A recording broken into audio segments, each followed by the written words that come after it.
Hi everybody, this is Patty Underwood for RJ Crafts. Today I'm going to make a pair of earrings. I'm going to use these cutters and make another pair with this cutter. I like RJ Crafts cutters because they come in great shapes and they always have the two sides. Now what I'm going to do is very simple. I didn't invent anything. I'm just going to show you how I do things. I make and sell earrings all the time, so I'm just going to show you what I do. Okay. This is going to be my backing. This was a small cane I made. I stretched it out.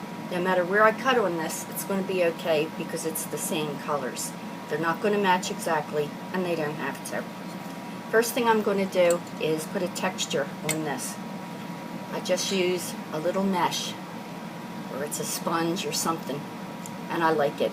Okay, just going to run this through on a number 2.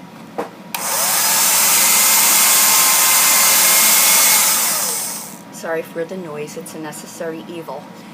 I'm going to put the texture side down flat. I'm also going to texture this, which saves sanding and whatnot.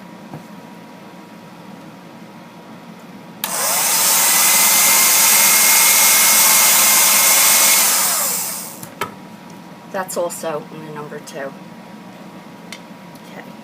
I have my texture side down and my real side up.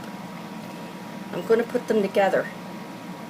This texture side up, this texture side down. And I'm going to do my cuts.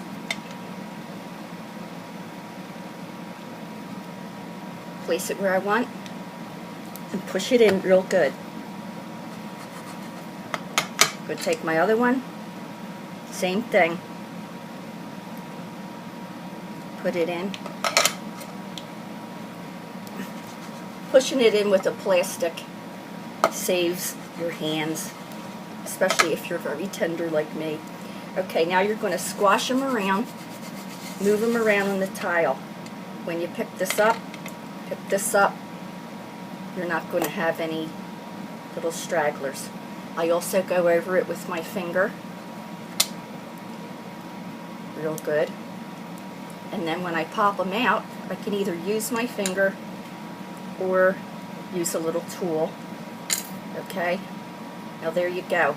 It's textured on the back and it's nice on the front too. I'm going to smooth this out.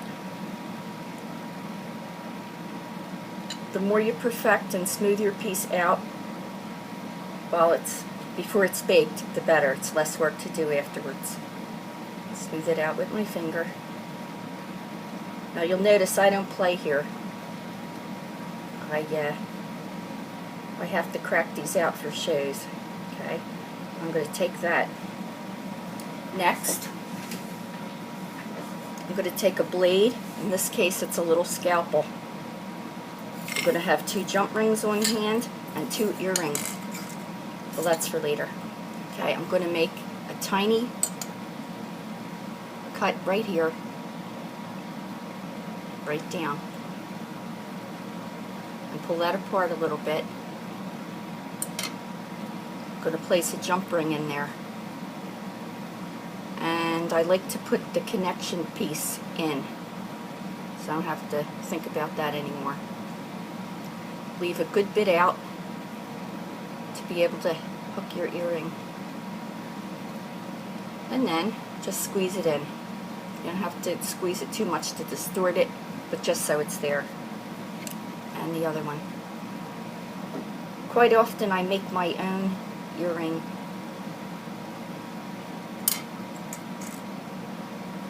My own earring wires, but for today I'm just going to do this. I will show you it another time though. Put that in, keep it about the same. Push it in and squeeze it. There's no distortion. This one has to get pulled out a little bit, and that's what I'll do. So you want to make it correct before you bake it.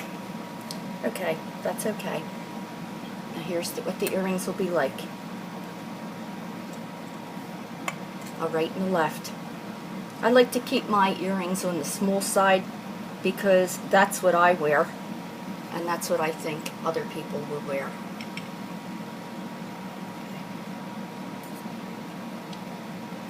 Alright, when these are baked at the right temperature and for the right, I bake for an hour.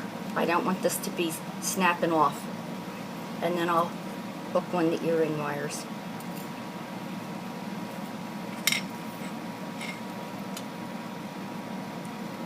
So that's that. I'll be right back with the next pair.